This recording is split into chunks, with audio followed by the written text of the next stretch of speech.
Alors, vous n'êtes pas sans savoir, actualité oblige, que la semaine prochaine, une grande exposition ouvre à Paris, intitulée Canaque, l'art est une parole. Et cette mise en espace sur près de 2000 mètres carrés au musée du Quai Branly fait suite à un événement qui s'était déroulé en 1990, une exposition de jade et de nacre. Alors, si je vous parle de cette exposition, c'est que dans le catalogue de la dite exposition, une préface était née sous une plume relativement prestigieuse, celle d'Aimé Césaire. Et en 2013, nous avons choisi de célébrer le centenaire de la naissance du poète martiniquais par un double hommage qui nous fera voyager de la Nouvelle-Calédonie à la Martinique. Et nous avons transmis cette lourde tâche à Eddy Banaré, qui est docteur en littérature, qui avait déjà fait une intervention chez nous sur la littérature de la mine en Nouvelle-Calédonie entre 1853 et 1953. Alors, Eddy nous présentera ce soir d'un point de vue de l'historiographie littéraire, par un regard sur les archives du poète, quelques éléments qui concernent à la fois Jean-Marie Tjibaou et des héros de la décolonisation. Je voudrais enfin préciser que fin octobre, Isabelle Dehaas et la troupe Pacifique et compagnie présenteront ici même, en salle Sissia, la pièce de théâtre Une tempête, donc adaptée de Shakespeare, théâtre qui sera mentionné d'ailleurs au cours de cette conférence. Je précise également, même si je le dis souvent, que cette conférence est enregistrée, qu'elle sera évidemment disponible sur le site de l'Agence de développement de la culture Canaque, www.adck.nc, et que lors des débats, il est préférable de se saisir du micro pour poser votre question. Voilà, je remercie Eddy chaleureusement d'avoir accepté de relever ce défi, et je vous donne rendez-vous tout à l'heure pour les débats. Merci à vous.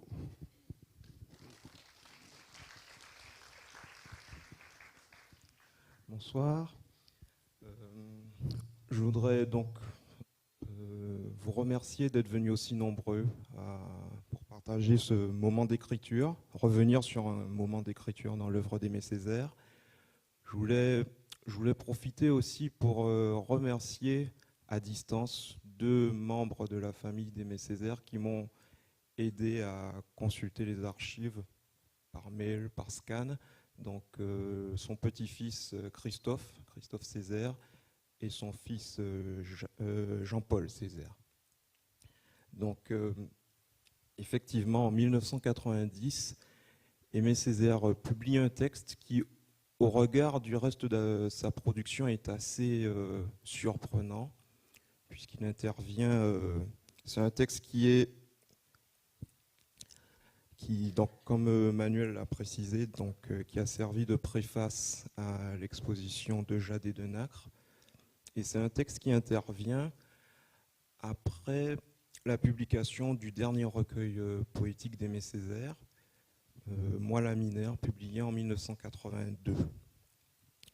Et là où ce texte peut surprendre le chercheur en littérature, c'est qu'il ne s'agit pas vraiment d'un discours politique, il ne s'agit pas vraiment de poésie, même si Césaire poète, il y a toujours des images, il y a toujours une maestria dans l'écriture. Et surtout, au regard de l'œuvre de Césaire, c'est un texte qui est, pour revenir sur Moi la Mineure, c'est un texte qui est excentré, qui est complètement en dehors de la géographie traditionnelle de Césaire, à savoir les Amériques, le triangle atlantique, celui de la traite négrière, et le lieu de naissance de la société antillaise, Césaire le situait ainsi, qui était la cale du négrier. Et Moi la Mineure, ce qu'il a de particulier, c'est que c'est, comme on dit, c'est le bilan poétique des années de lutte.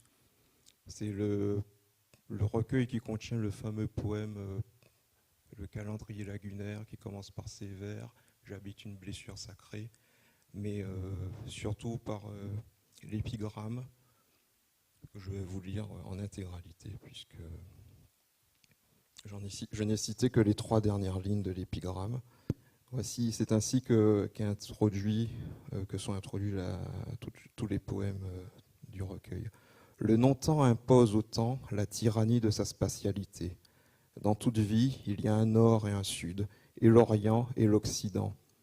Au plus extrême, ou pour le moins au carrefour, c'est au fil des saisons survolées, l'inégale lutte de la vie et de la mort, de la ferveur et de la lucidité, fût celle du désespoir et de la retombée, la force aussi toujours de regarder demain.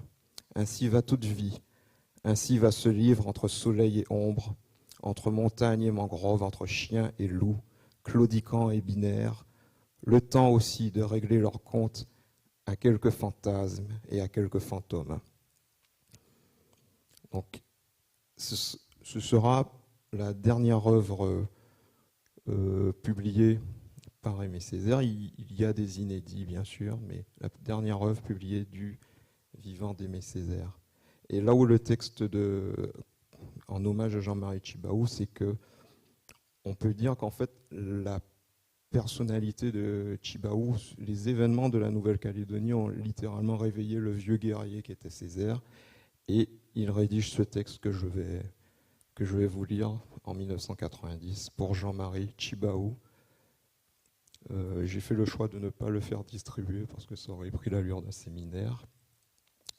Si dans la rétrospective des hommes de l'année, il y a une figure que l'on n'a pas le droit d'oublier, c'est celle de Jean-Marie Tjibaou.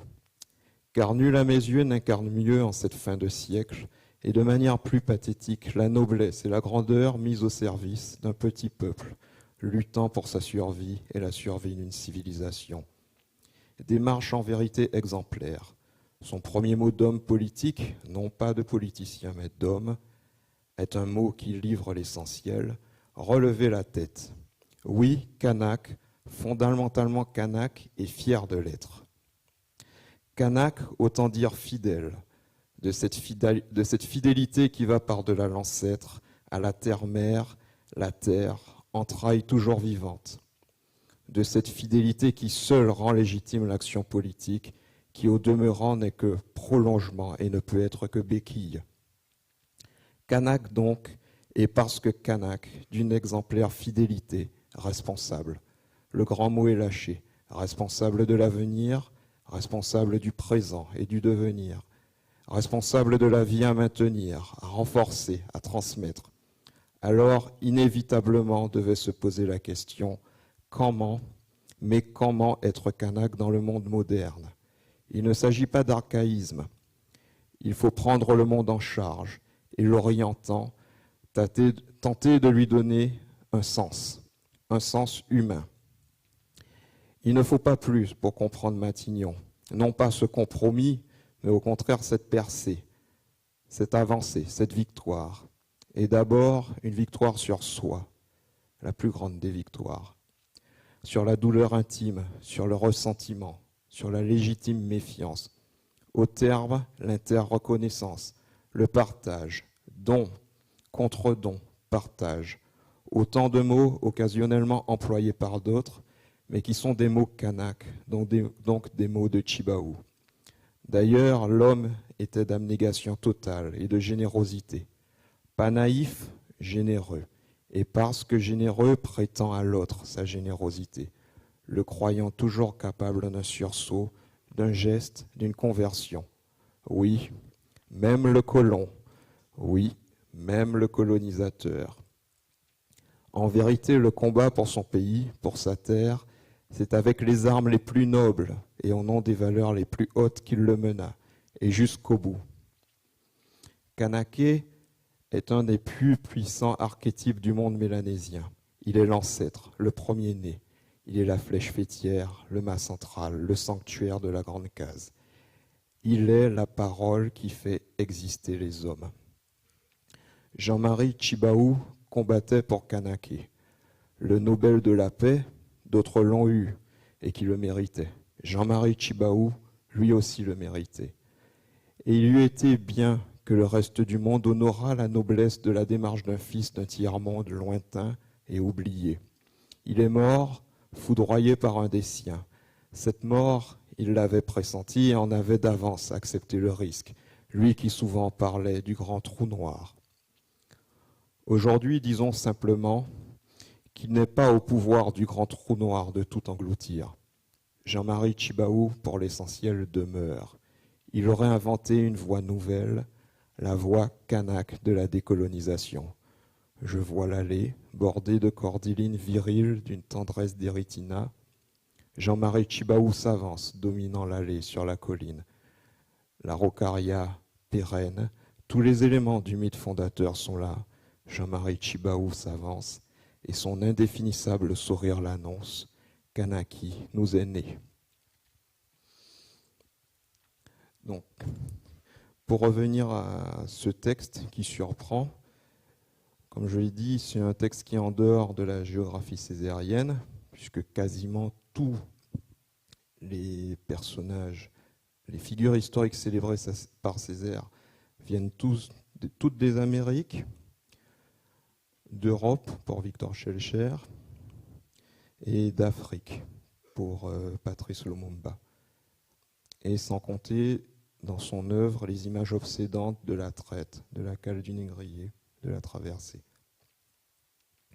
Donc, mon propos va s'organiser en 3 temps. Je vais vous présenter de manière un peu indisciplinée Aimé Césaire, tenter de vous restituer ce qu'est l'héroïsme d'Aimé Césaire pour les Antillais. Et je vais vous restituer l'héroïsme d'Aimé Césaire pour les Antillais. Et ensuite, nous allons décrire, caractériser l'exercice de l'hommage chez Aimé Césaire, toutes les figures auxquelles il a rendu hommage, puisque bien sûr, avec un homme comme Aimé Césaire, l'hommage n'est pas un exercice de style, c'est un appel à la réflexion. Et nous allons voir en quoi l'hommage de Tjibaou, en plus de sa position géographique un peu surprenante, peut différer des autres hommages. Donc, pour revenir au parcours d'Aimé Césaire, ce qui fait bien sûr en grande partie l'héroïsme d'Aimé Césaire, c'est d'abord un mélange d'audace, de détermination, sa réussite, son accomplissement, puisqu'elle débute sa vie débute en 1913 dans un petit village du nord de la Martinique, Basse-Pointe. Alors, est-ce qu'on a le pointeur ? Basse-Pointe, vous aurez reconnu, c'est la petite image qui est immédiatement, ce sont ces falaises sombres de basalte. Donc c'est à l'époque d'Aimé Césaire, c'est un petit village de pêcheurs, d'agriculteurs, petit village misérable. Et Aimé Césaire est né sur une habitation, l'habitation Emma. Des images aussi de la plantation, du travail de la plantation, de l'iniquité des plantations ponctuent régulièrement son œuvre. On peut déjà, dès la première, cette œuvre fondatrice de la négritude, le mouvement qu'on décrira plus tard, un peu plus loin.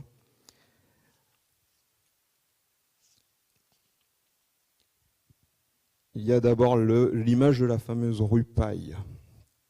Donc cette rue de Basse-Pointe. Et une honte, cette rue Paille, un appendice dégoûtant, comme les parties honteuses du bourg qui étend à droite et à gauche tout au long de la route coloniale, la houle grise de ces 3 descentes. Ici, il n'y a que des toits de paille, que l'embrun a bruni et que le vent épile. Tout le monde méprise la rue Paille. C'est là que la jeunesse du bourg se débauche.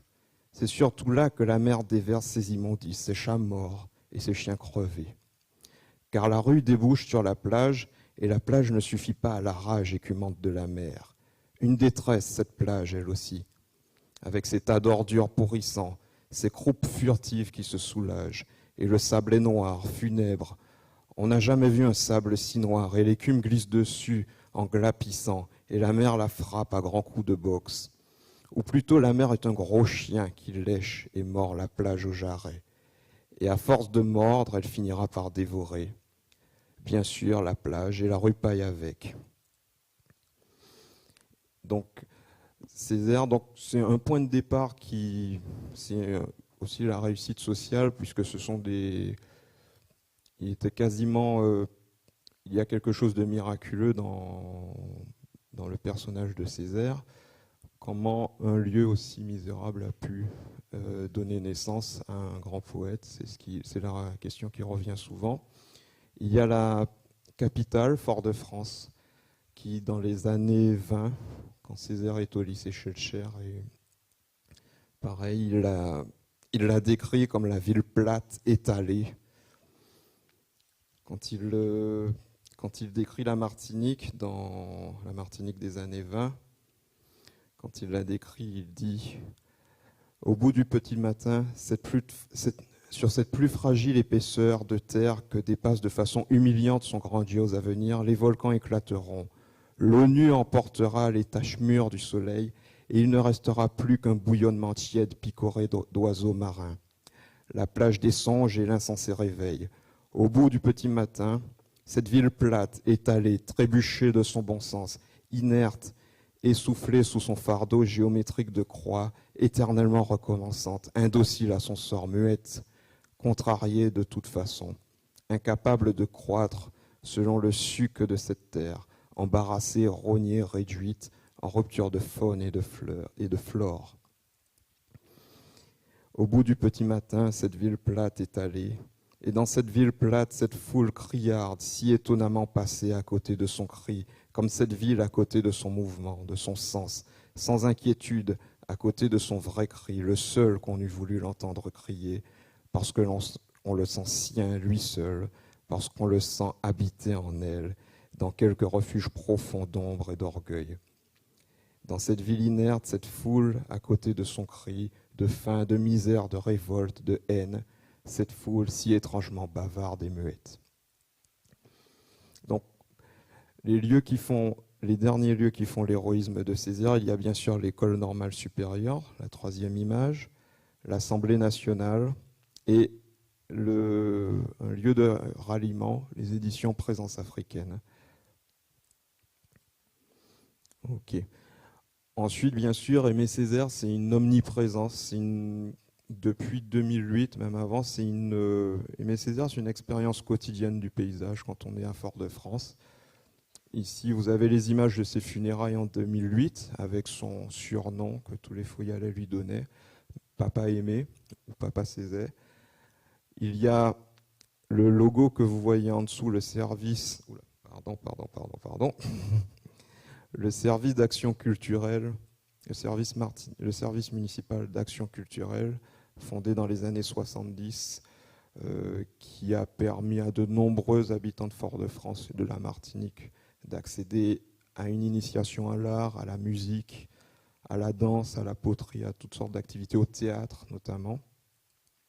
Et plus surprenant, l'image du milieu, c'est une affiche que j'ai eu la chance de pouvoir photographier qui permet de comprendre la place qu'Aimé Césaire occupe dans l'imaginaire antillais, caribéen, martiniquais, puisqu'on le voit aux côtés de Bob Marley, aux côtés de Fanon. Donc ça vous donne une idée, c'est un personnage qui est omniprésent. On peut dire que peut-être j'exagère, mais chaque Antillais a son vécu avec Aimé Césaire. Personnellement, moi, je me rappelle dans les années, c'était en 1995, si je me souviens bien, qu'il avait l'habitude de visiter des collèges, des collèges. Et un jour, il venait souvent, il venait dans les cours de français et bien sûr d'histoire. Et un jour, effectivement, il est venu dans notre classe et la présence de Césaire, c'est un ancien enseignant, la présence de Césaire en impose beaucoup. Et il nous avait interrogé, il nous avait demandé de situer Soweto sur la carte, puisqu'il tenait à ce que nous sachions qui était la personne de Mandela, de Nelson Mandela. Voilà Et Aimé Césaire aussi, du point de vue intellectuel, du point de vue moral, pour les Antillais, il est le premier, bien sûr, à avoir réussi à mettre des mots sur les douleurs de l'histoire, sur les angoisses. Donc ici, je vais vous montrer un entretien qui date de 2002, donc un an après qu'il ait dit adieu à la politique, enfin pas vraiment adieu, qu'il se soit éloigné de l'exercice politique. Donc c'est un entretien qui est très particulier puisqu'il a lieu sur un site qu'on nomme le Cap 110, et c'est le lieu où a fait naufrage le dernier navire négrier qui a accosté la Martinique, et il y a eu 86 survivants. C'était un navire clandestin puisque la traite était déjà, l'esclavage existait encore, mais la traite était interdite. On n'a jamais su qui était le commanditaire de ce navire. C'était vraisemblablement les esclaves à bord venaient du Nigeria, de l'actuel Nigeria, c'était des Igbo. Et on n'en sait pas plus. Donc voici comment Césaire explique, donne ce qu'il pense de l'âme martiniquaise. Qu'est-ce que j'en pense? On ne peut pas dire beaucoup de bien du déracinement. Mais écoutez, ça fait partie, à mon avis, de l'âme martiniquaise, de la psychologie martiniquaise. Ce peuple n'est pas plus malheureux qu'un autre, mais en tout cas, il y a quelque chose quand même de spécial. Il y a une angoisse martiniquaise, malgré les apparences. Il y a un stress martiniquais. Il y a une mélancolie martiniquaise. Eh bien, je crois que tout cela, ça relève de la psychanalyse. Mais je suis persuadé qu'on doit retrouver à la base de tout cela l'idée d'avoir été enlevé, d'avoir été arraché, d'avoir été transporté. Eh bien, c'est tout cela, le déracinement. Nous sommes des déracinés. Et j'avais très fort ce sentiment quand je voyais mon ami Léopold Senghor, et j'ai très amis, pendant des années on a vécu ensemble, au quartier latin, au lycée Louis-le-Grand, nous parlions. Je voyais une différence entre lui et moi. La différence essentielle, c'était pas du tout dans les vues, c'était pas du tout dans les philosophies, mais c'était un autre tempérament. Eh bien lui, il était frappé par sa sérénité. C'était une sérénité africaine. Moi, j'étais frappé par mon agitation perpétuelle. Eh bien oui, ça s'expliquait parce que moi, je suis un déraciné. Lui n'a pas été déraciné, lui. Ça, c'est très important. Et je crois que ça fait partie du complexe martiniquais, ce déracinement. Et c'est un point très important parce que, eh bien, un déraciné, qu'est-ce qu'il fait? Il cherche à reprendre, il cherche à se raciner de nouveau dans sa terre, dans une terre qui devient la sienne. Et c'est bien ça, le drame des Martiniquais. Nous cherchons à prendre racine. C'est un de nos problèmes. Et cette complexité de l'histoire ne peut pas avoir d'influence sur l'homme. Nous sommes fabriqués par ce monde, fabriqués par ces légendes, fabriqués par cette mythologie, mais tout ça fait un homme. Un homme différent, ça fait un Antillais, et ce n'est plus un Africain. Oh non, ce n'est plus tout à fait un Africain. Il faut la connaître. C'est une bonne chose qu'il y ait un mémorial. Rappeler aux Martiniquais leur passé. C'est un passé de quoi? Souvent de douleur, de malheur, mais aussi un passé de résistance. Voilà. Eh bien, ceux-là, ces fantômes, allez au Monde Afrique à côté, vous trouvez les descendants. Voilà l'exemple qu'ils nous donnent. Résister. Résister au destin.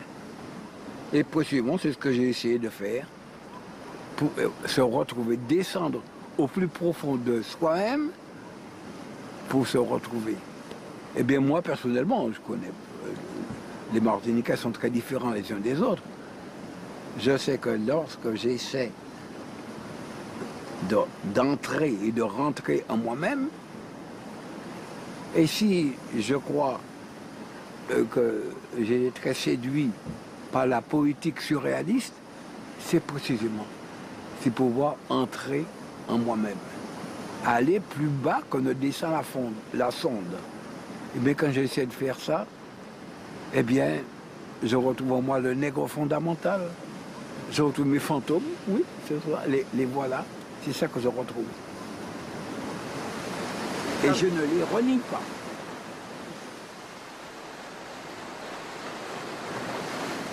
Faites-moi rebelle à toute vanité, mais docile à son génie. Comme le poing à l'allongée du bras. Faites-moi commissaire de son sang. Faites-moi dépositaire de son ressentiment. Faites de moi un homme de terminaison. Faites de moi un homme d'initiation. Faites de moi un homme de recueillement. Mais faites aussi de moi un homme d'ensemencement.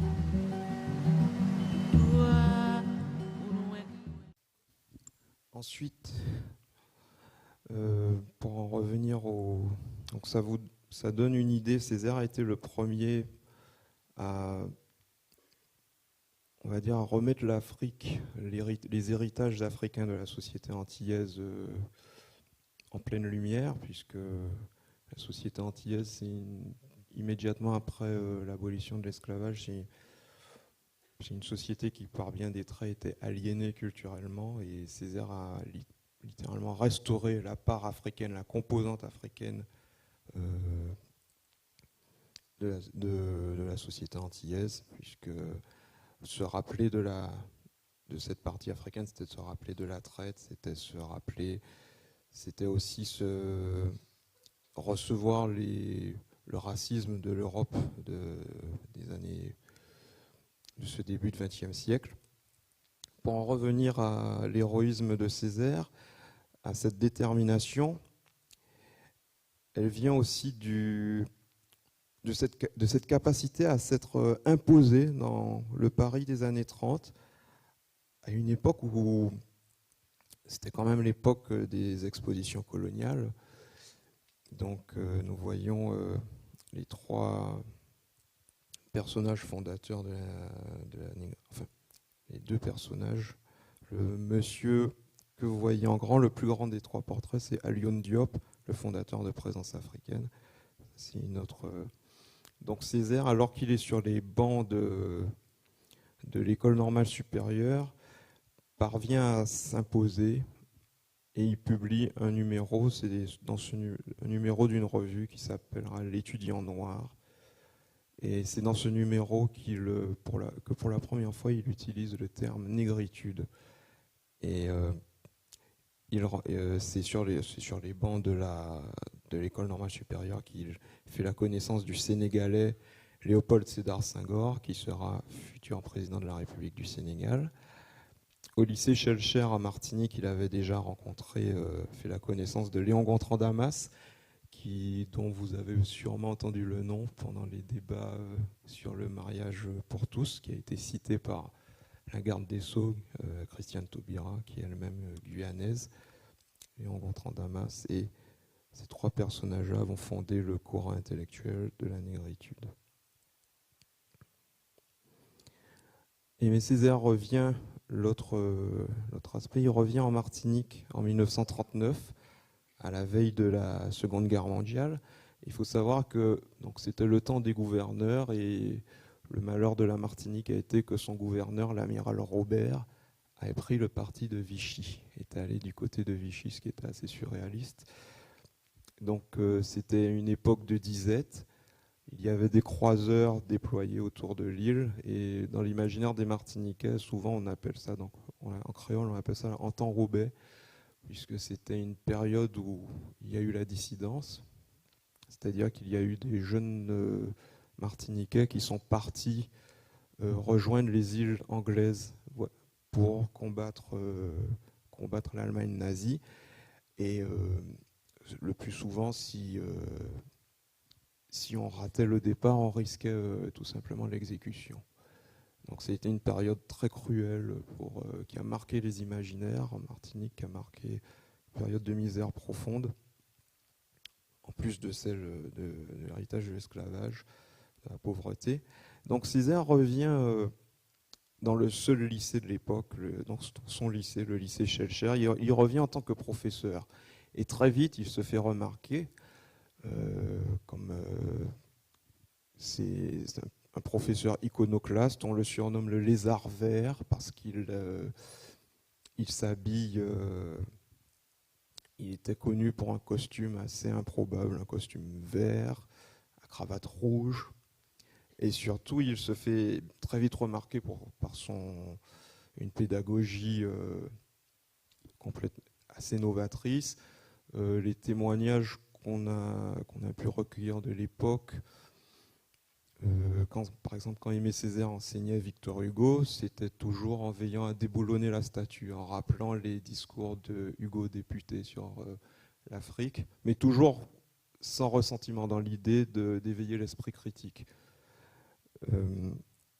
Pareil, il était également connu, il y a des anciens élèves qui racontent que quand il disait du Corneille, il n'hésitait pas à mimer les batailles, il courait dans la salle, en fait.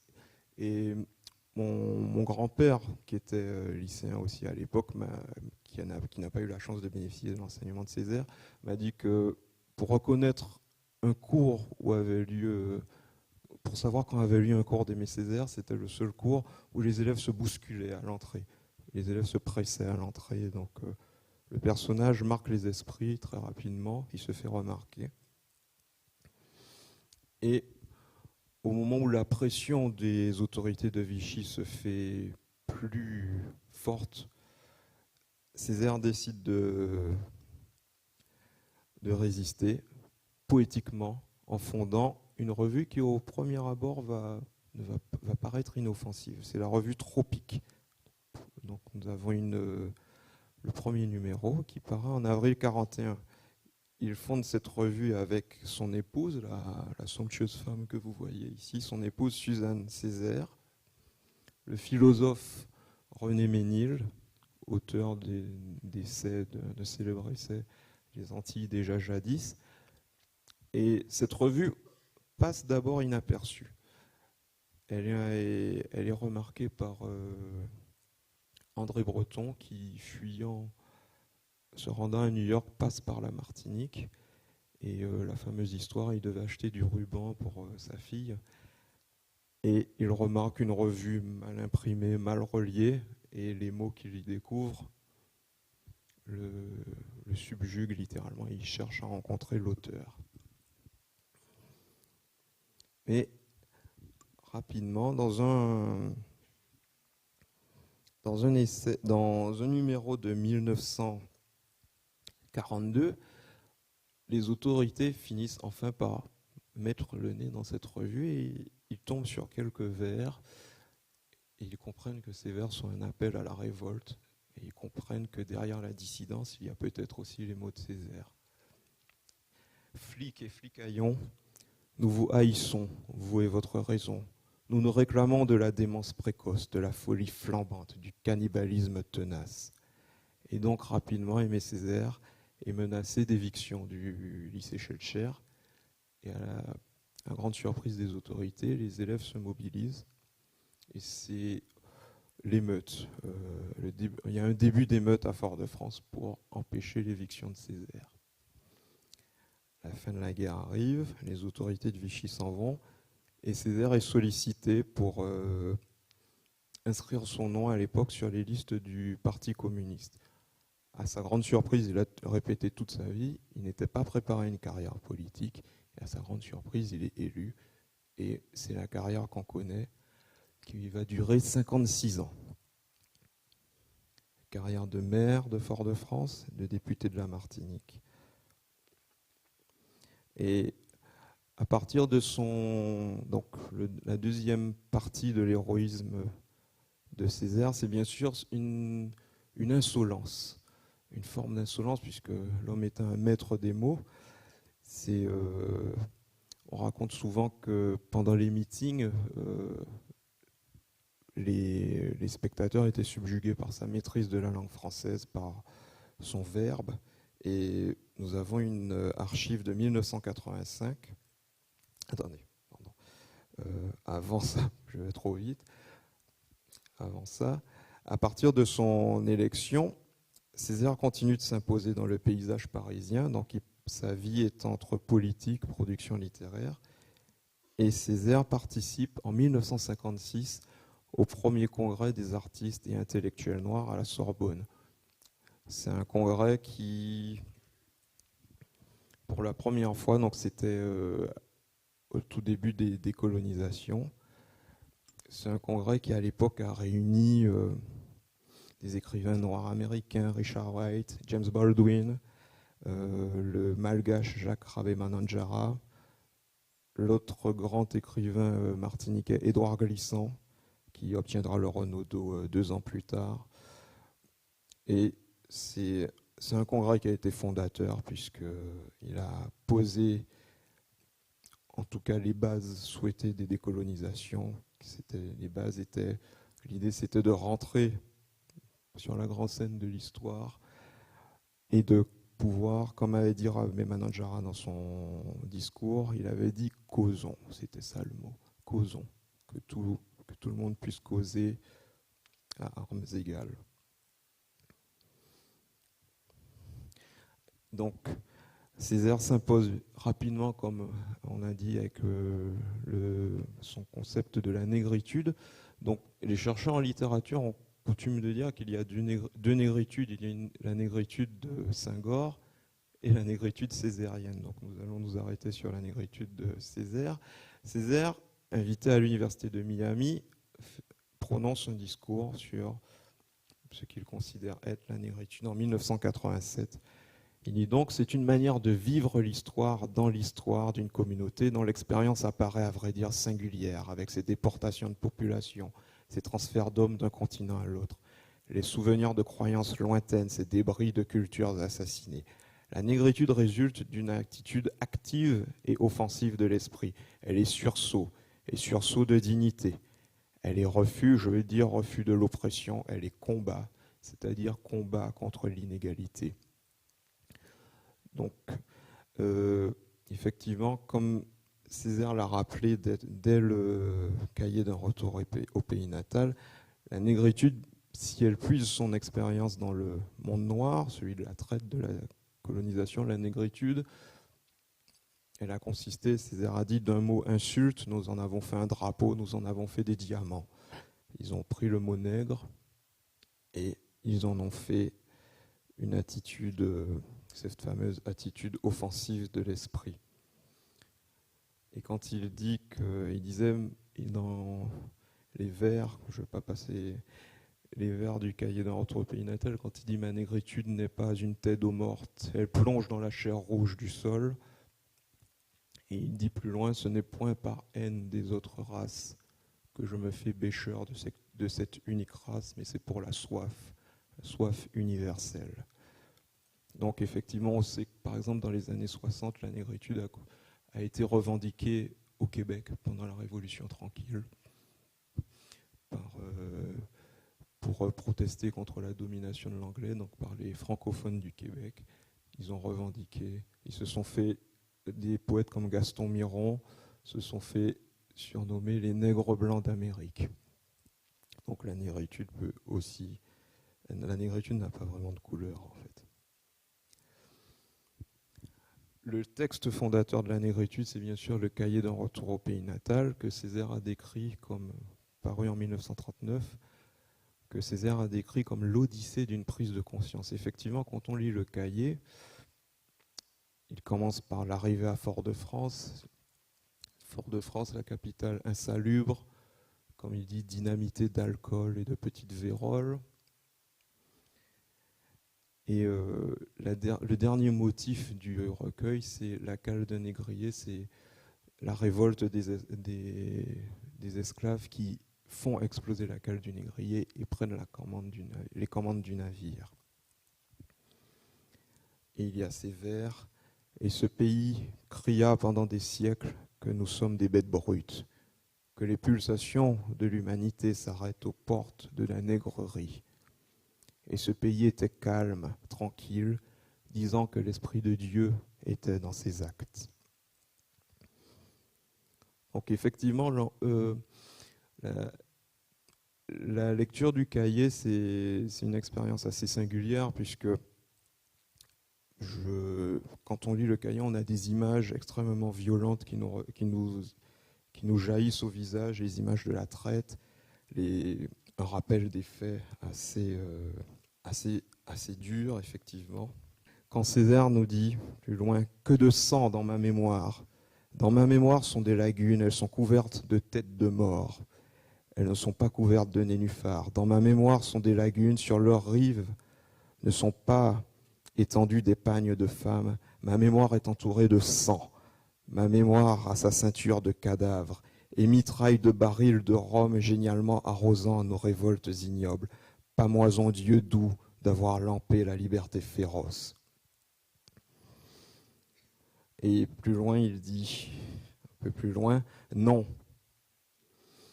Enfin, je refuse de me donner mes boursouflures comme d'authentiques gloires, et je ris de mes anciennes imaginations puériles. Non, nous n'avons jamais été Amazone du roi du Dahomey, ni prince de Ghana avec 800 chameaux, ni docteur à Tombouctou, Askia le Grand étant roi, ni architecte du Djéné, ni Mahdi, ni guerrier. Nous ne nous sentons pas sous les selles la démangeaison de ceux qui tinrent jadis la lance. Et puisque j'ai juré de ne rien sceller de notre histoire, moi qui n'admire rien tant que le mouton broutant son ombre d'après-midi, je veux avouer que nous fûmes de tout temps d'assez piètres laveurs de vaisselle, des cireurs de chaussures sans envergure, mettons les choses au mieux, d'assez consciencieux sorciers, et le seul indiscutable record que nous ayons battu est celui d'endurance à la chicotte. Et ce pays cria pendant des siècles que nous sommes des bêtes brutes, que les pulsations de l'humanité s'arrêtent aux portes de la nègrerie, que nous sommes un fumier ambulant, hideusement prometteur de canne tendre et de coton soyeux, et l'on nous marquait au fer rouge, et nous dormions dans nos excréments, et l'on nous vendait sur les places et l'aune de drap anglais, et la viande salée d'Irlande coûtait moins cher que nous. Et ce pays était calme, tranquille, disant que l'Esprit de Dieu était dans ses actes. Nous, vomissures de négriers, nous, véneries des calbars, quoi? Se boucher les oreilles, nous saouler à crever de roulis, de risées, de brume humée, pardon, tourbillon partenaire. J'entends de la cale monter les malédictions, enchaînées, les hoquetements des mourants, le bruit d'un qu'on jette à la mer, les abois d'une femme en gésine, des raclements de gorge cherchant des gorges, des ricanements de fouet, des farfouilles de vermine parmi les lassitudes. Donc ça vous donne une idée des images qui peuvent revenir quand l'expérience de la lecture du cahier d'un retour au pays natal. Donc à propos de l'irrévérence magistrale d'Aimé Césaire, je vais vous montrer une archive de 1985 où Césaire député discutait d'un texte sur les prestations sociales aux Antilles, en Outre-mer. À vrai dire, j'incline à croire que ce ne sont pas les affres flaubertiennes du style qui ont dû tourmenter les rédacteurs du document qui nous est soumis aujourd'hui, mais plutôt un sentiment qui, après tout, les honore, leur embarras à avouer une vérité toute simple, savoir qu'en matière de prestations sociales, vous refusez, l'on refuse l'égalité aux habitants de l'outre-mer. Je connais votre réponse. Querelle de mots, dites-vous. Égalité, parité. Les deux mots sont synonymes. Je ne sais pas s'ils sont synonymes, mais je sais, moi, et vous le savez autant que moi, qu'ils ne sont pas interchangeables. Tenez, monsieur le ministre, essayez de dire liberté, parité, fraternité. Chiche. Eh bien, c'est qu'il y a des mots ombrageux et qui ne supportent pas d'être amoindris par le voisinage d'une quelconque épithète. Et le mot égalité est de cela. Il n'y a pas d'égalité adaptée, il n'y a pas d'égalité globale, l'égalité est ou n'est pas. Je constate avec regret que dans votre texte, l'égalité n'est pas. Je ne peux qu'en prendre acte.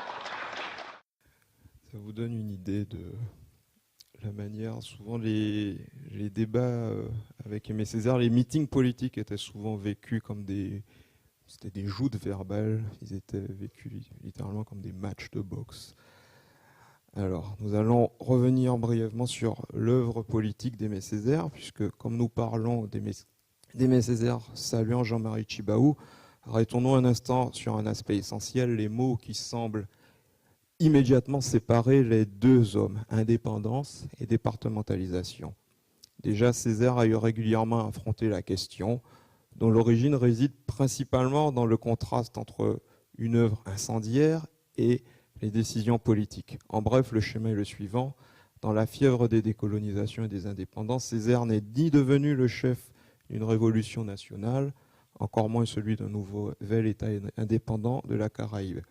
Il est resté maire et député de la République française et a fait d'une ancienne colonie esclavagiste un département français. Voici le bilan sommaire et biaisé de l'action de Césaire fait par ses détracteurs et ou des lecteurs peu attentifs. Cela, Césaire ne les épargnait pas puisque il les surnommait les champions de l'antithèse et les impuissants de la synthèse. C'était les mots qu'il utilisait. La vérité est que, homme de paix et humaniste, Césaire s'est efforcé de renouveler la grille de lecture de l'émancipation politique. Pour lui, l'émancipation politique ne signifiait pas nécessairement État-nation. Souvent agacé par les interrogations formulées grossièrement, il ne se dérobait pourtant jamais à régulièrement expliquer les circonstances de la départementalisation et la conception politique qu'il en a développée. Le sujet mérite à lui seul une conférence, mais rappelons rapidement les explications que Césaire en a pu en donner. À la question sur l'écart entre l'œuvre littéraire et l'œuvre politique, il répondait en 1971 dans un entretien « Il est tout à fait évident que les deux situations sont totalement différentes. Un écrivain écrit dans l'absolu, un politique travaille dans le relatif, je n'y peux rien. L'écrivain est tout seul avec lui-même, avec son esprit, avec son âme. Le politique, pour ne pas dire le politicien, doit tenir compte malheureusement des contingences. Il essaye de diriger, mais aussi il compose avec les contingences. Et si un mot d'ordre n'est pas lié à la réalité des choses, ce mot d'ordre n'est que littérature. Par conséquent, je trouve qu'il n'y a aucune contradiction entre ce que j'écris et ce que je fais. Il s'agit simplement de deux niveaux d'action différentes. Le premier, donc quand Césaire a été élu député en 1946, il répète souvent que le premier mot d'ordre qui lui a été donné, le premier mandat qui lui a été donné par la population, c'était donc, il faut imaginer les Antilles au lendemain de la période de l'amiral Robert, de la disette, des exécutions, de la police. Il faut imaginer en plus de la vie sur les habitations, de la situation sanitaire, la Martinique était littéralement traumatisée. Et Césaire a dit que la départementalisation votée en 1946 a consisté à répondre à une situation, à une urgence sociale et sanitaire. Il aimait d'ailleurs à préciser, il a précisé dans les années 70 qu'un statut est purement politique, donc précaire et révocable. Il a donc rapidement travaillé, il disait que la départementalisation pouvait changer.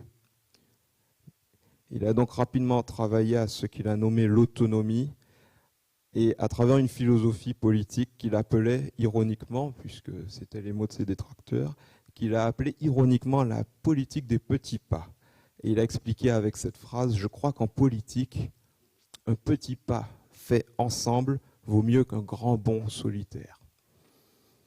Dans un entretien donné en 1994, un an après avoir renoncé à son mandat de député de la Martinique, il explique pourquoi la départementalisation lui a paru comme la meilleure alternative au mot d'ordre laissé par ses prédécesseurs. Le mot était l'assimilation, un mot que Césaire vomissait littéralement, et il a décidé de voir ce qu'il y avait derrière les mots, et il l'a transformé. Il a dit « J'ai fait de cette revendication d'assimilation la revendication d'un statut nouveau, statut qui, comme tous les statuts, est purement technique, donc précaire et irrévocable, c'est le département. Ça peut être autre chose demain, tandis que l'assimilation est une chose qui est profonde, qui est intime, qui est personnelle, qui vous marque à jamais. C'est un refus de soi-même, c'est un reniement de soi-même et je n'ai jamais voulu cela.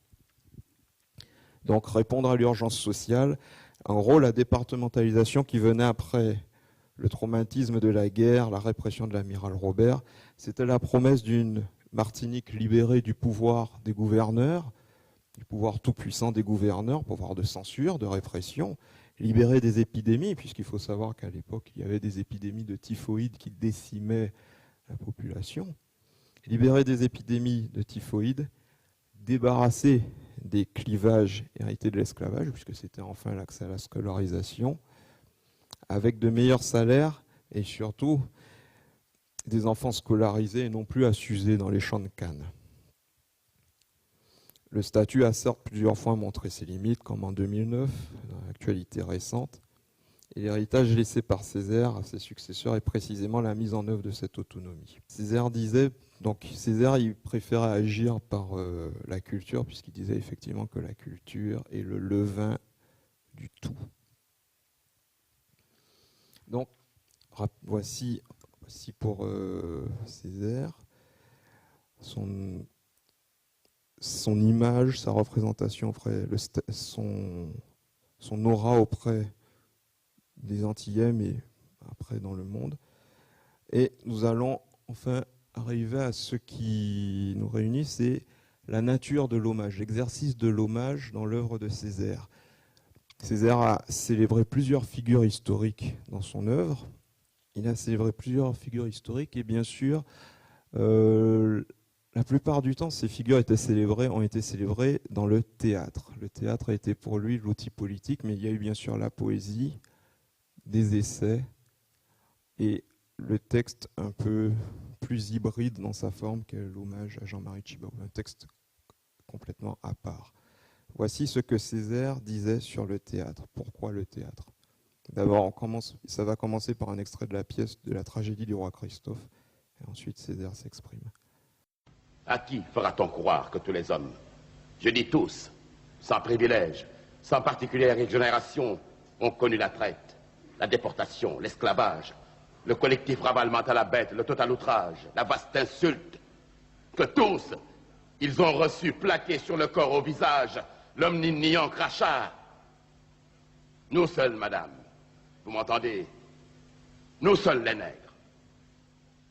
Alors au fond de la fosse, c'est bien ainsi que je l'entends, au plus bas de la fosse, c'est là que nous crions, de là que nous aspirons à l'air, à la lumière, au soleil. Et si nous voulons remonter, voyez comme s'impose à nous le pied qui s'arc-boute, le muscle qui s'étend, les dents qui se serrent, la tête. Oh, la tête large et froide. Comme type d'expression, je me suis dirigé plutôt vers l'expression théâtrale. C'est vrai, mais pour la raison très simple, c'est que j'ai pensé qu'il y avait un message à transmettre et que ce message pouvait être transmis de manière plus large et plus accessible par le théâtre que par la poésie. Et la poésie, c'est un petit peu l'homme seul avec lui-même, et le théâtre, c'est un donné à voir, un donné à comprendre. Et ça m'a paru la forme la plus adaptée à la nouvelle situation que je vivais. Cet événement formidable qu'est la décolonisation des années 1960, si vous voulez, 58, 60. C'était ça le grand événement. Et bien entendu qu'il ne pouvait pas ne pas solliciter mon attention et ma réflexion. Je crois qu'il était très important pour moi, très important pour nous, de nous comprendre nous-mêmes, de maîtriser notre histoire, de nous mettre en scène pour mieux nous saisir nous-mêmes. C'est ça l'importance de la démarche théâtrale. Par le théâtre, l'homme se projette et se voit. Voir, se voir, et se voir pour se comprendre et pour s'appréhender.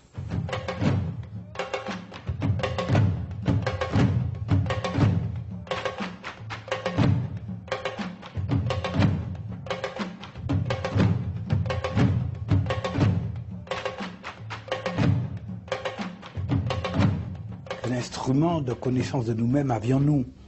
Pas grand-chose. Notre histoire a été écrite par d'autres. Eh bien, je voulais montrer, au moment où l'homme colonisé, l'homme noir singulièrement, arrivait à la responsabilité, il fallait faire un état des lieux, se connaître ses limites, connaître ses faiblesses, connaître ses forces, connaître ses capacités de dépassement. Mais tout ça devait déboucher sur le théâtre. Voici pour les mots de Césaire sur le théâtre, difficile d'intervenir après. Il a dit l'essentiel. Donc, de manière chronologique, voici les différents hommages que Césaire. Je ne les ai pas tous répertoriés. Je me suis arrêté sur les figures historiques, puisqu'il y a les figures politiques, on va dire, puisqu'il y a aussi des hommages rendus aux jeunes noirs américains Emmett Till. Il y a des hommages, il y a des noms qui sont évoqués dans le cahier aussi, des noms que les Martiniquais connaissent, Siméon Piquin, Grande Vorka, etc. Mais on va se concentrer sur les figures politiques.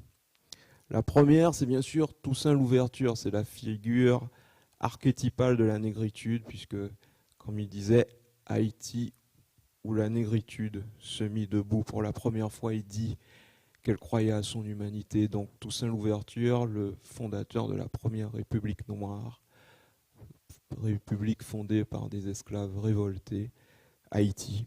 Donc Toussaint, dans l'œuvre de Césaire, Toussaint c'est littéralement un phare. Ce qui est à moi, c'est un homme seul, emprisonné de blanc. C'est un homme seul qui défie les cris blancs de la mort blanche, Toussaint. Toussaint Louverture, c'est un homme seul qui fascine l'épervier blanc de la mort blanche. Puisque effectivement, Toussaint, il a fini ses jours, on sait qu'il est mort de froid, dans un cachot, dans le Jura. Mais il est l'homme qui a renversé les armées napoléoniennes qui voulaient rétablir l'esclavage en Haïti. Les autres îles comme la Guadeloupe et la Martinique n'ont pas connu le même destin, puisque les flottes menées par Victor Hugo ont été stoppées par la marine anglaise. Parce qu'il faut savoir que il y a eu deux abolitions. Donc, il y a eu une première abolition en 1794, l'esclavage est rétabli par Napoléon en 1802. Et à l'époque, Haïti, qui était une colonie française, Haïti se révolte. Et ça a donné naissance à la République d'Haïti. Pour ce qui est de la Guadeloupe et de la Martinique, on verra plus loin, puisque Césaire célèbre aussi d'autres figures. Donc, 1939, dans le cahier d'un retour au pays natal, le nom de Toussaint Louverture est évoqué dans ses vers. Un homme seul, emprisonné de blanc. Ensuite, deuxième, on fait un petit écart chronologique.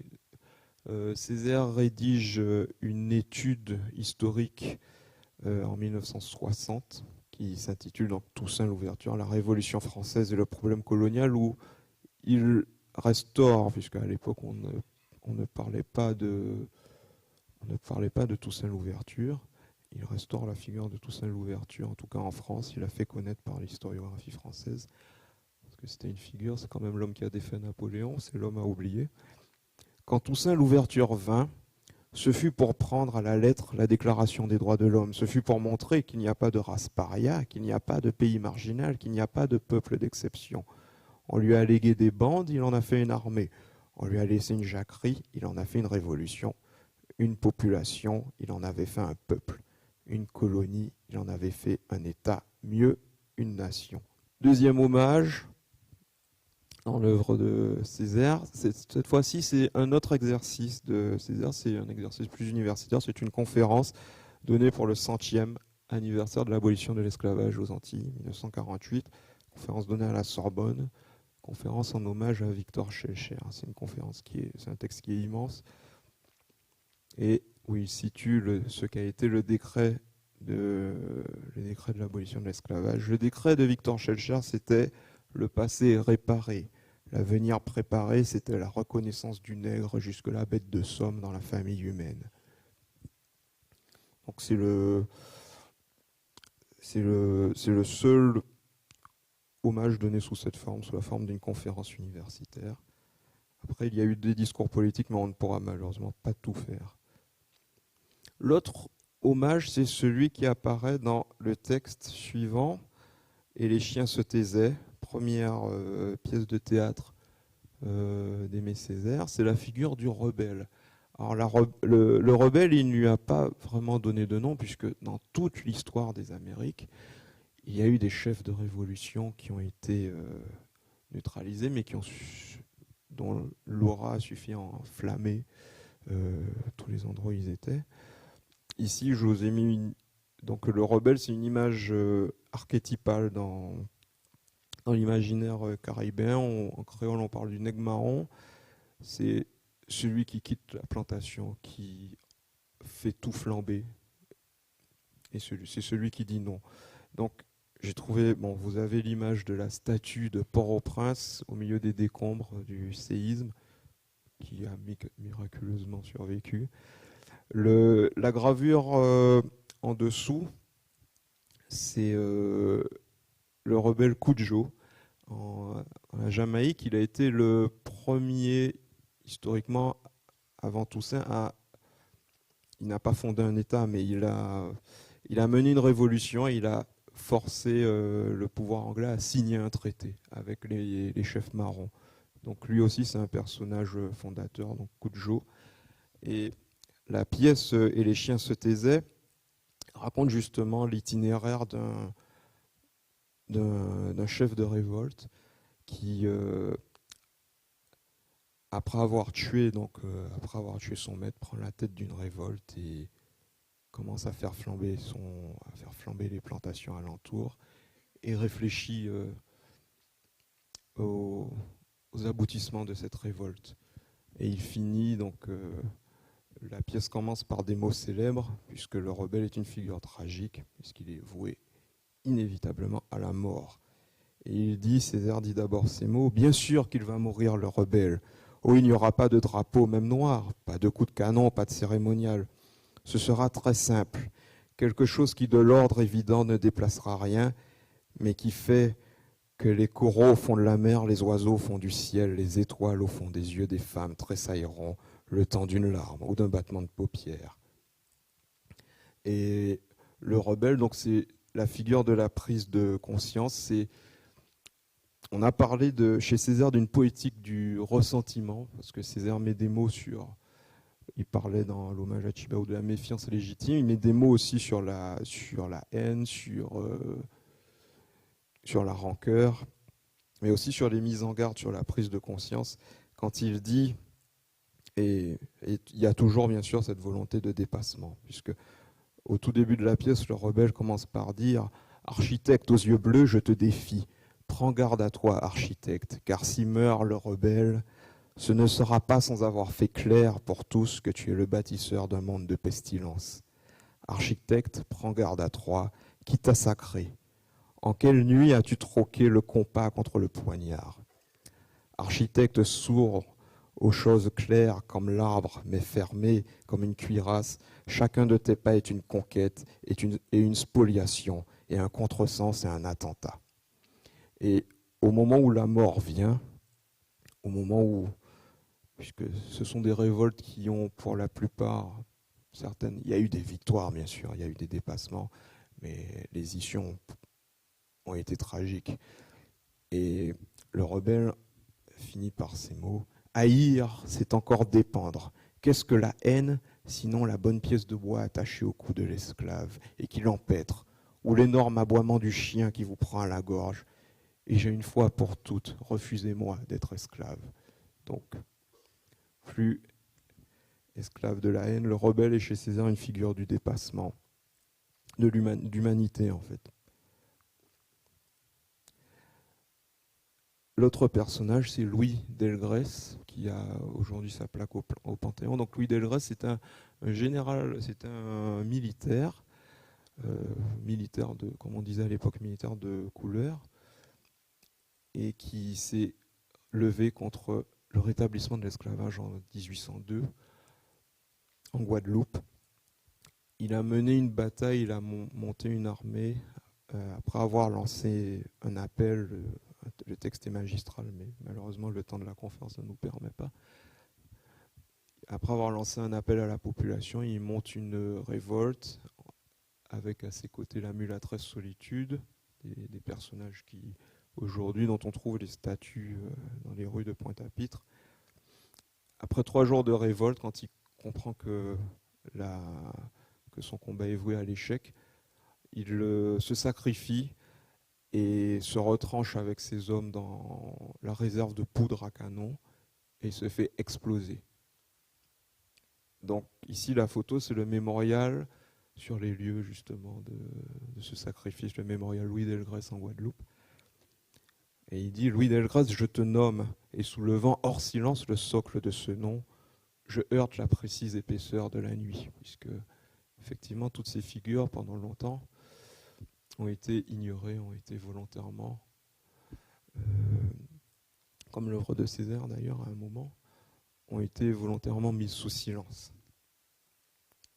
Et ça c'est un extrait du recueil poétique Ferment.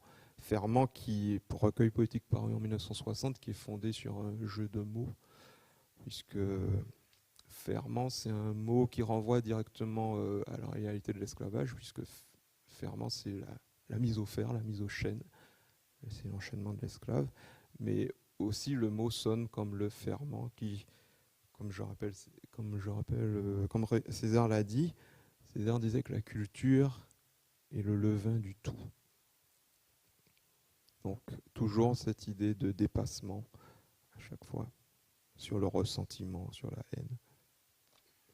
L'autre figure, ici, on ne peut pas parler vraiment d'hommage de la part d'Aimé Césaire, c'est plutôt une mise en garde, puisque la pièce a été jouée à Dakar, au 2e congrès des intellectuels et artistes noirs.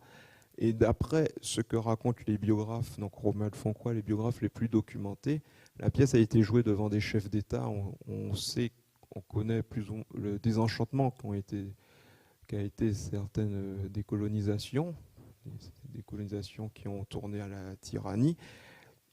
Et certains chefs d'État ont quitté la pièce. Même si la pièce se déroule donc à l'époque d'Henri Christophe, le 2e souverain d'Haïti. Henri Christophe, il a été le grand réformateur, il a été un grand réformateur, mais rapidement il est devenu un tyran.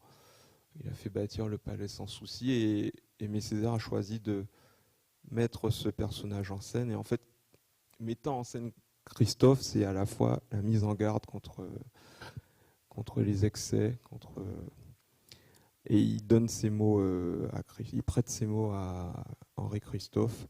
J'ai voulu leur donner la faim de fer et le besoin d'une perfection. Puisque Césaire disait régulièrement, commentant l'exercice politique, il disait qu'il n'y a rien de pire que de penser à la place d'un peuple. Donc Henri Christophe, c'est cette figure qui finit tragiquement, qui se suicide avant d'avoir affronté le soulèvement de sa population. L'autre figure, c'est Patrice Lumumba, dans Une saison au Congo. Patrice Lumumba, Aimé Césaire a choisi de mettre en scène en 1966. Donc c'était une figure prophétique, une figure riche de promesses et qui a fini, on sait ce qu'a été la dictature de Mobutu après. Patrice Lumumba, dont la vie s'est achevée dans une espèce d'imbroglio de relations internationales, de conflits. Et il prête ses mots à Patrice Lumumba. Moi, sire, je pense aux oubliés. Nous sommes de ceux que l'on déposséda, de ceux que l'on frappa, que l'on mutila, ceux que l'on tutoyait, ceux à qui l'on crachait au visage. Sire, toute la souffrance qui se pouvait souffrir, nous l'avons soufferte. Toute l'humiliation qui se pouvait boire, nous l'avons bu. Donc Patrice Lumumba, c'est vraiment la figure du martyr de la décolonisation. Et c'est une figure encore une fois, c'est une figure critique. Elle permet à Césaire de critiquer les ruses des anciens empires. En fait. L'autre figure sont compatriote Frantz Fanon, qui a épousé la cause de la révolution algérienne. Césaire lui rend hommage à 2 reprises dans l'œuvre. D'abord, à la mort de Frantz Fanon, il est le premier à réagir en décembre 61 dans le journal Jeune Afrique. Journal, d'ailleurs, la dernière interview de Tjibaou se trouve dans Jeune Afrique, assez étrangement. Tel fut Fanon, homme de pensée et homme d'action, et homme de foi, et révolutionnaire et humaniste. Il y a des vies qui constituent des appels à vivre. Donc Frantz Fanon, l'auteur de Peau noire, masque blanc, l'auteur des damnés de la terre. Et Césaire avait également rédigé un poème. À l'époque, il avait rédigé 2 textes et le poème, il choisit de le publier en 1982 dans son dernier recueil, Moi, laminaire. Je t'énonce, Fanon, tu rayes le fer, tu rayes le barreau des prisons, tu rayes le regard des bourreaux. Donc Fanon aussi, les hommages de Césaire, ce sont vraiment c'est une galerie des martyrs. Et enfin, le dernier hommage, le plus surprenant, c'est celui rendu à Jean-Marie Tjibaou, puisqu'on n'est ni en Afrique ni aux Antilles, on est dans le Pacifique. Et bon, je vous rappelle les mots de l'hommage que j'ai lu au début. Responsable de l'avenir, responsable du présent et du devenir, responsable de la vie à maintenir, à renforcer, à transmettre. Alors, la question que je me suis posée pour cette conférence, c'est comment Césaire en est arrivé à écrire ce texte sur Jean-Marie Tjibaou. Que savait-il de Jean-Marie Tjibaou ? Il était bien sûr spectateur attentif des événements. Il était malheureusement, j'ai demandé à son fils Jean-Paul, à son petit-fils Christophe. Ils n'ont pas pu attester d'une rencontre entre Jean-Marie Tjibaou et Aimé Césaire, mais bon, bien sûr, cette attention portée par Césaire n'étonne pas. C'était bien sûr un combat anticolonial, c'était un combat pour la dignité. Donc, il est normal il est à peine surprenant que cette lutte ait attiré l'attention de Césaire. Mais après, voyons, en travaillant sur les archives personnelles du poète, voyons ce qu'il a pu savoir, quelle idée il a pu se faire de Jean-Marie Tjibaou. Donc, l'inventaire auquel j'ai procédé est forcément incomplet, puisque, je le dis avec beaucoup d'affection, Aimé Césaire n'était pas un archiviste très soigneux. Il se débarrassait très facilement de ses archives, de ses notes. Ses secrétaires racontent notamment que ses poches étaient toujours pleines de petites notes griffonnées à la hâte, de fiches qu'il égarait, qu'il donnait, qu'il livrait parfois à des chercheurs américains, enfin, des universitaires qui passaient par là. Il n'était pas du tout... il n'était pas très soigneux. Il y a 2 chercheurs qui ont d'ailleurs qui commencent à procéder à un inventaire. Et leur première recherche, ils ont publié un ouvrage, donc ce sont 2 chercheurs canadiens dont le nom m'échappe là. Et leurs recherches les ont menées en Haïti, en Martinique, au Canada, à Dakar aussi, à Paris. Donc, et bien sûr, l'inventaire n'est pas complet. Donc, rien que par exemple pour la bibliothèque personnelle d'Aimé Césaire, elle est dispersée sur trois points de la Martinique. Il y a une bibliothèque dans ces anciens bureaux de la mairie de Fort-de-France, une bibliothèque faite de cadeaux, de livres dédicacés par toutes les personnalités qui venaient lui rendre visite, qui venaient à sa rencontre, de quelques ouvrages. Il y a sa bibliothèque dans sa résidence personnelle à Redoute, et il y a une partie de sa bibliothèque qui a été mise sous la responsabilité de son fils Jean-Paul, et donc c'est dans celle-ci que nous avons localisé 3 archives. Donc juste pour vous montrer ce que pouvaient être les archives d'Aimé Césaire, voici une note retrouvée dans un exemplaire du joueur de Dostoïevski. Une note vraisemblablement, alors qui est très difficile à dater, on voit le papier en tête de l'Assemblée nationale, une note manuscrite constituerait entre, si on se rapporte à la date d'édition de l'ouvrage, mais ce n'est pas, il n'y a aucune date, que l'on situerait entre les années 60 et les années 70, où Césaire réfléchissait à la notion de race, notion qu'il abandonnera plus tard, et il disait à la problématique du rapport race et classe. Et il tentait de définir, il disait que la race est un fait social autant que biologique, permettant de garantir la reproduction de rapports économiques. Donc il était peut-être bourdieusien avant l'heure, il parlait déjà de reproduction. Alors, la première archive qui n'a pas été localisée par Jean-Paul Césaire et Christophe, c'est le livre publié par Jean-Marie Tjibaou et Philippe Missotte après le festival Mélanésia 2000, le livre Kanaké, dont Aimé Césaire cite quelques lignes.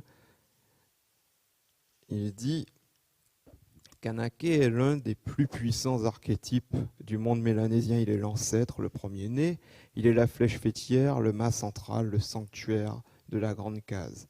Il est la parole qui fait exister les hommes. » Alors les derniers mots, il est la parole qui fait exister les hommes. Effectivement, Aimé Césaire, ces mots ont dû le toucher, puisqu'Aimé Césaire croyait au mythe fondateur, qui était impossible à reconstituer qui était quasiment impossible à reconstituer pour la société antillaise. Mais il disait qu'il fallait, par la poésie, redonner cette force, récupérer cette force fondatrice de cette capacité à se réinventer que contiennent les mythes. Donc ça, c'est parmi les premiers mots qui l'ont touché. Donc cette archive n'a pas été localisée. Donc on ne sait pas si Aimé Césaire était attentif à l'œuvre de Jean-Marie Tjibaou dès Mélanésia 2000, ou si, ayant été sollicité pour écrire cet hommage, il a lu ou fait l'acquisition de ce livre. En tout cas, le livre n'a pas été localisé dans ses archives personnelles, mais il est cité. Donc les recherches sont encore incomplètes à ce niveau.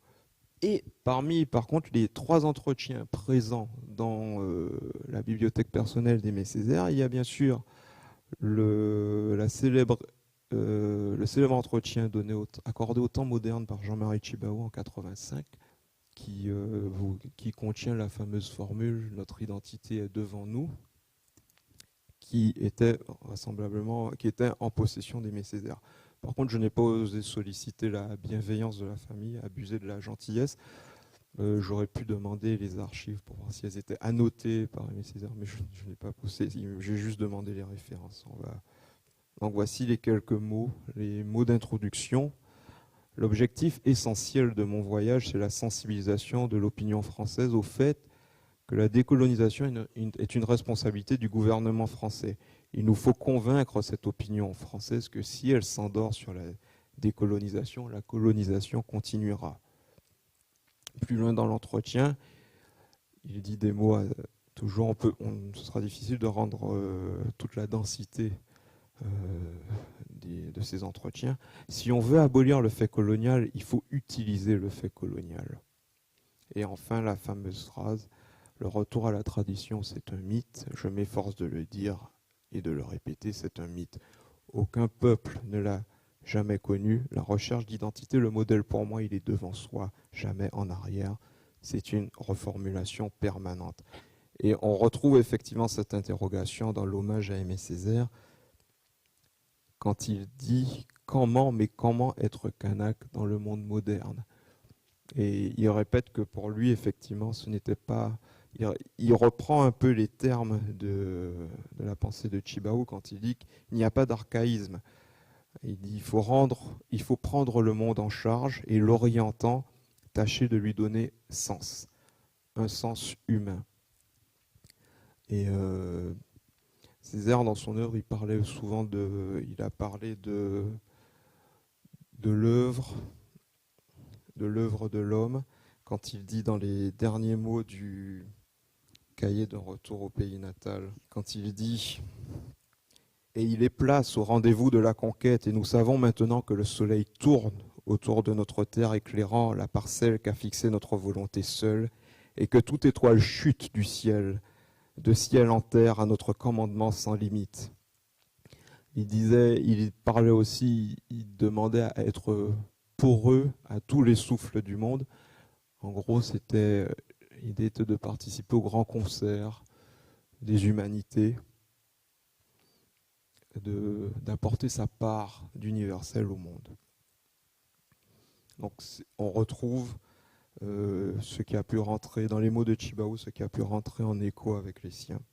Le troisième entretien, c'est l'entretien le plus surprenant des trois. C'est celui accordé à Marguerite Duras en 86 parce que c'est un entretien qui est accordé à une romancière et c'est un entretien qui a la tonalité de la connivence et qui permet de voir, de situer cette générosité qu'il y avait en Jean-Marie Tjibaou et puis la nouveauté de l'homme politique qui était Jean-Marie Tjibaou.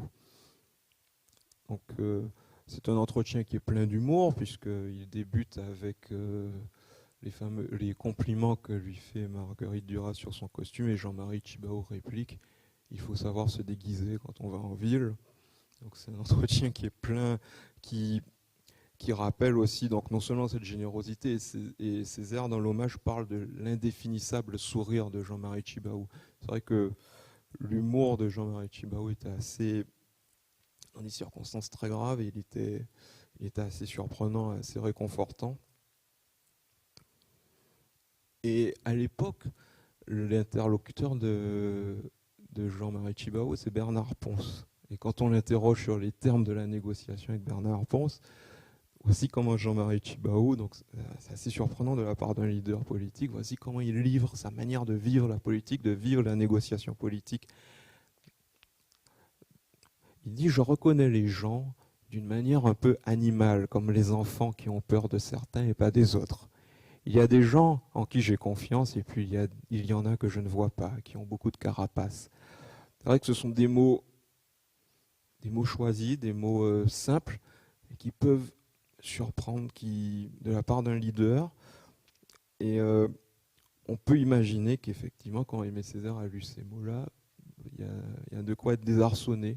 Plus loin, dans l'entretien, quand il explique toujours comment il imagine la négociation politique, donc ça montre toute la générosité, toute l'authenticité du personnage.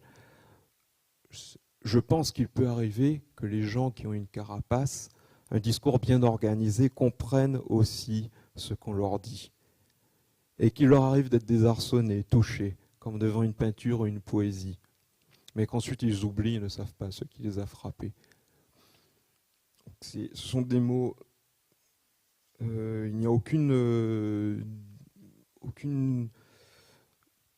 a priori aucune dureté, pourtant la lutte, Jean-Marie Tjibaou a été ferme dans ses mots, dans ses combats, et je pense que ce sont des mots qui ont dû effectivement frapper Aimé Césaire.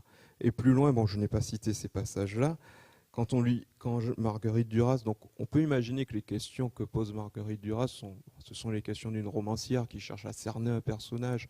Je ne vais pas parler de psychologie, mais elle a visiblement réussi à installer une connivence. Et quand il parle de Bernard Pons, il dit « Je regarde ses yeux, mais je ne vois pas ses yeux. Il a un beau regard sur les photos et les images à la télé.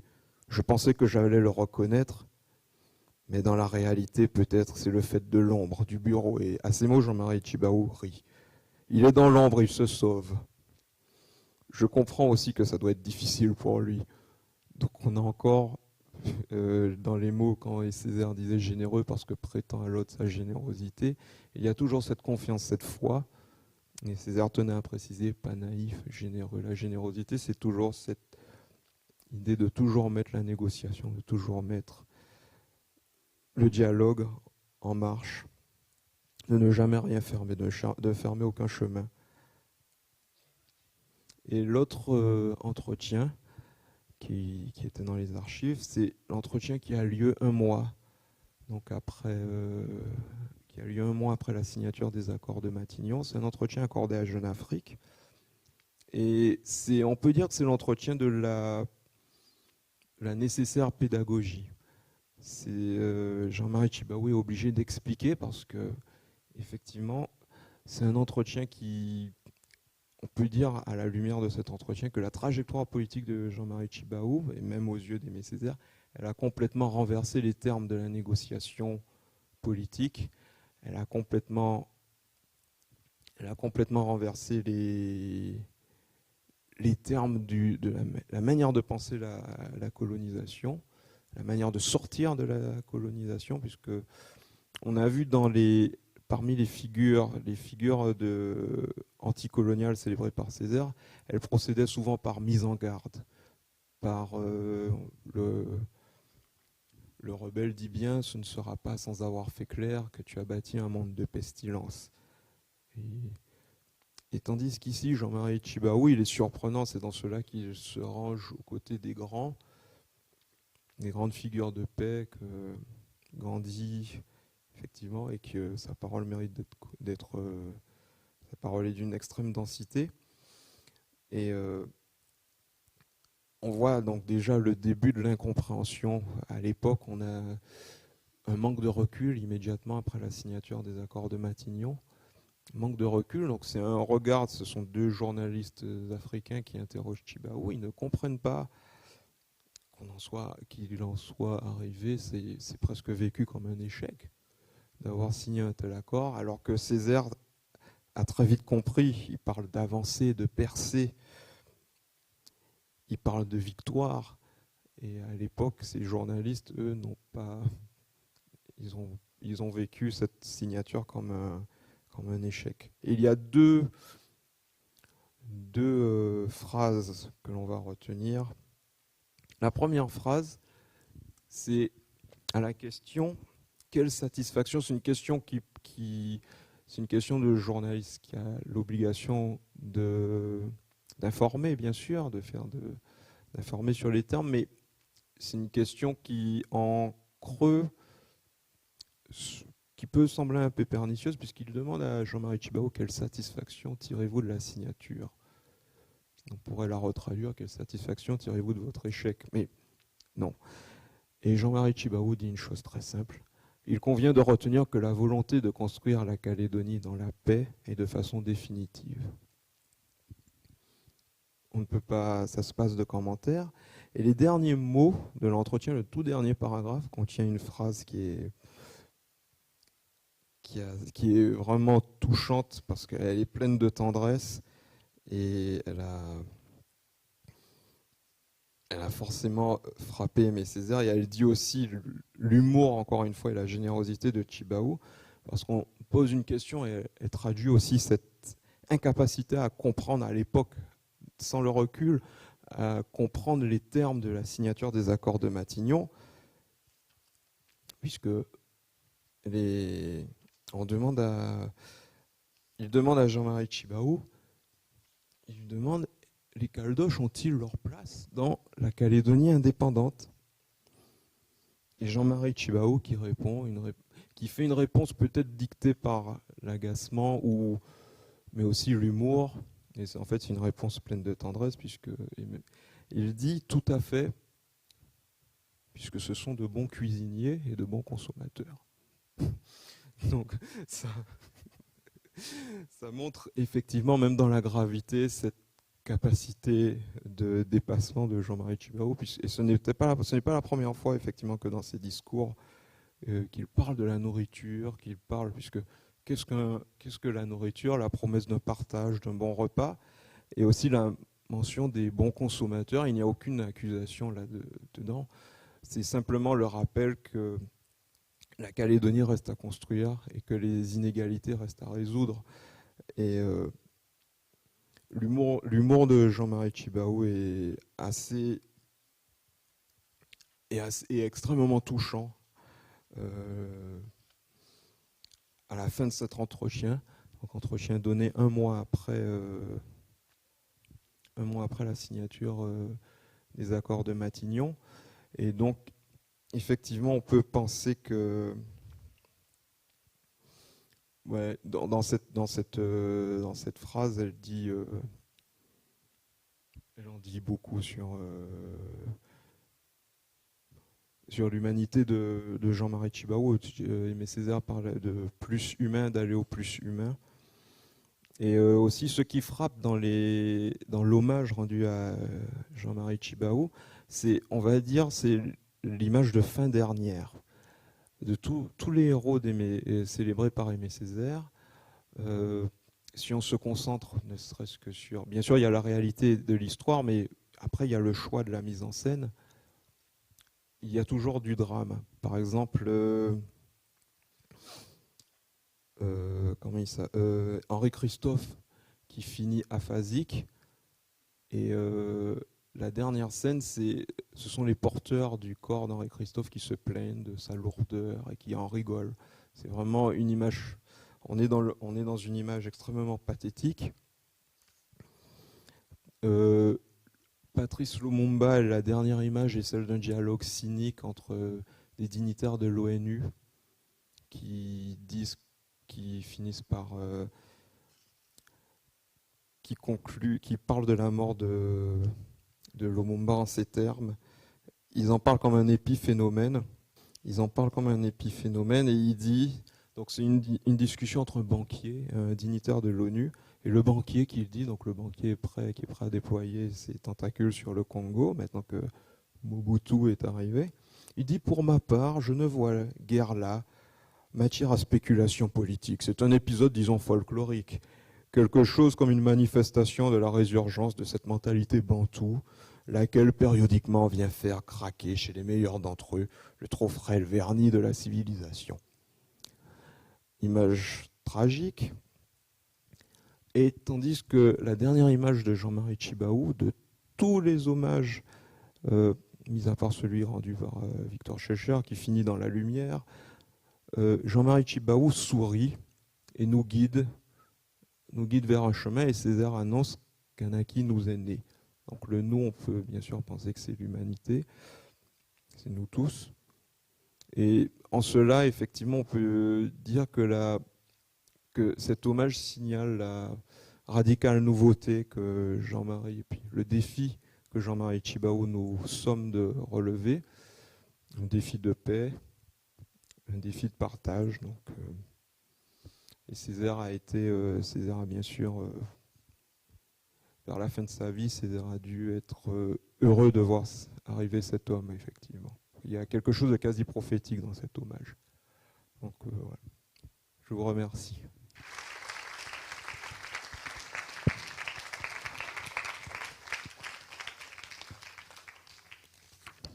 Alors, si vous voulez poser des questions à Eddy Banaré, il y a des micros qui sont à votre disposition. Oui, bonsoir, Monsieur Brou.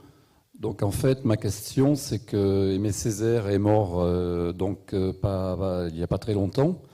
Et donc, il a fait partie de ses contemporains qui ont connu également la mondialisation. Mondialisation, on peut la traduire par effectivement la prise des multinationales sur tous les peuples du monde, avec un capitalisme exaspérant. Et en fait, est-ce qu'il y a des écrits d'Aimé Césaire qui se sont révoltés contre cette mondialisation, en fait ? Il y a des entretiens, en tout cas, qui ont été qui ont été dirigés par Françoise Vergès, où effectivement, Aimé Césaire, je ne peux pas les citer de tête, il y a les fameux entretiens « Nègre je suis, nègre je resterai », où Aimé Césaire dit effectivement que la mondialisation fait partie des défis à relever pour la Martinique. En plus d'avoir continué ce combat contre la très ancienne désaliénation, où il le cite régulièrement, mais pas décrit, uniquement enfin, des entretiens retranscrits. Il était attentif effectivement à cette nouvelle réalité. Est-ce que j'ai répondu Est-ce qu'il y a d'autres questions ? Bonsoir Eddy. Bonsoir. J'avais une question. Tu avais dit à un moment que Aimé Césaire avait renoncé à sa notion de race, et je voulais savoir quelles étaient les raisons qui l'ont poussé à faire ça. Tout simplement, bon, il était très attentif au débat contemporain. Il était très attentif aussi aux critiques qui avaient pu être faites sur la négritude, on a reproché à la négritude d'être essentialiste, d'avoir figé en gros l'homme noir, d'en avoir fait un objet de spéculation. Donc il tenait à montrer ses dépassements. Encore une fois, il disait la négritude, elle est tout autant, elle est de n'importe quelle couleur. Elle porte le mot elle porte ce nom parce qu'elle signifie le dépassement de certains termes. Mais sa renonciation au terme de race, c'est simplement son attention. Ce n'est pas de la démagogie, c'est simplement son attention au débat contemporain. Tout simplement, c'était un érudit, c'était un puits de science. Il suivait très régulièrement les débats. Au moment où il a écrit le cahier d'un retour au pays natal, nous sommes en 1939, la notion de race n'est pas vraiment remise en question. Quand on était un afro-antillais dans le Paris des années 30, on était considéré de race noire. Donc effectivement, ça a été son point de départ, mais très rapidement, il a abandonné, puisqu'il a très vite compris qu'il y avait là un enfermement que lui-même cherchait à dépasser. Donc c'est à ce niveau-là que ça se situe. Oui, bonsoir. Bonsoir. Je ne suis pas très à l'aise pour la poser, cette question, mais comment le poète afro-antillais pouvait-il s'arranger pour vivre et pour créer dans la négritude l'acte fondateur de la traite? C'est-à-dire, comment pouvait-il s'arranger avec sa mémoire face aux proxénètes roitelets qui étaient fournisseurs de la traite? Il n'ignorait pas cet aspect-là. Elle est dans les vers. Quand il parle des véneries de Calbar, il dit « Nous, vomisseurs de négriers, véneries de Calbar », les Calbars sont effectivement des revendeurs d'esclaves. Il était tout à fait conscient de cette réalité. C'est vrai qu'on l'a parfois accusé, il a reconnu avoir romantisé un peu l'Afrique, mais il était très conscient qu'il y avait une part de responsabilité à ce niveau. Et lui a-t-il donné vraiment sa place dans son travail, dans le concept de la négritude? Il fallait régler cette tâche de mémoire. Oui. Quelle importance dans l'œuvre de Césaire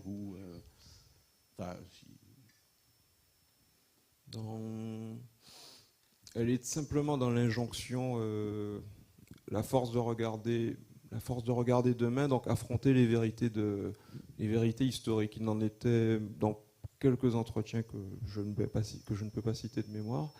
Je n'ai pas le talent de Christian Taubira. Dans quelques entretiens, oui, il était très conscient de cet aspect-là. Il ne romantisait pas du tout la réalité de la traite. Il savait que les responsabilités étaient partagées. La question lui avait d'ailleurs été posée. Est-ce que vous savez comment Jean-Marie Tjibaou voyait Césaire? Comment il s'était approprié les textes de Césaire? Alors, c'est très surprenant parce que dans l'entretien, toujours avec l'humour qu'on connaissait à Jean-Marie Tjibaou, Jean-Marie Tjibaou dit qu'il ne se reconnaît aucun maître. Donc à aucun moment, il cite bien sûr Lénart, mais à ma connaissance, il n'a pas cité Aimé Césaire. Ça reste encore à fouiller, mais à ma connaissance, non. Pas de contact direct entre Jean-Marie Tjibaou et Aimé Césaire. Par contre, je sais que Marie-Claude Tjibaou a été invitée par Aimé Césaire à Fort-de-France. Il avait tenu à l'inviter parce que ça lui paraissait un devoir symbolique. C'était un échange qu'il tenait à avoir. Mais non, Jean-Marie Tjibaou, à ma connaissance, n'a pas cité directement Aimé Césaire parmi ses influences. Il faudrait peut-être demander à de meilleurs spécialistes, de meilleurs biographes de Jean-Marie Tjibaou. Oui, donc une autre question. Vous avez présenté des hommages de Césaire donc à des gens qui sont battus contre la colonisation.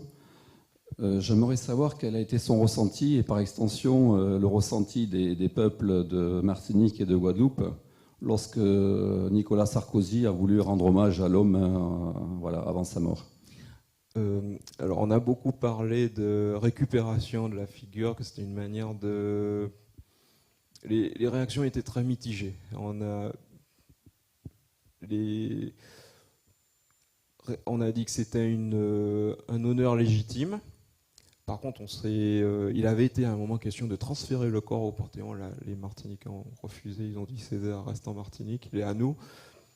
Ils ont, voilà, je ne vais pas vous cacher le peu de popularité de Nicolas Sarkozy en Martinique. Oui, la plupart, beaucoup ont compris qu'il y avait là de la récupération, que panthéoniser Césaire, c'était un peu l'endormir, c'était un peu éteindre la braise, mais bon, elle ne s'éteint pas comme ça, malheureusement pour certains. Bien, écoutez, dans ce cas, on va conclure. Je voudrais simplement renouveler mes remerciements auprès d'Eddy. Et puis, bien évidemment, vous dire que les textes qui ont été évoqués ce soir d'Aimé Césaire sont disponibles à la médiathèque, sans parler, bien évidemment, de tout ce qui concerne Jean-Marie Tjibaou. Prochaine conférence, ce sera avec Patrice Gaudin le 14 novembre pour le sens des formes. Voilà, je vous remercie et à très bientôt. Merci beaucoup.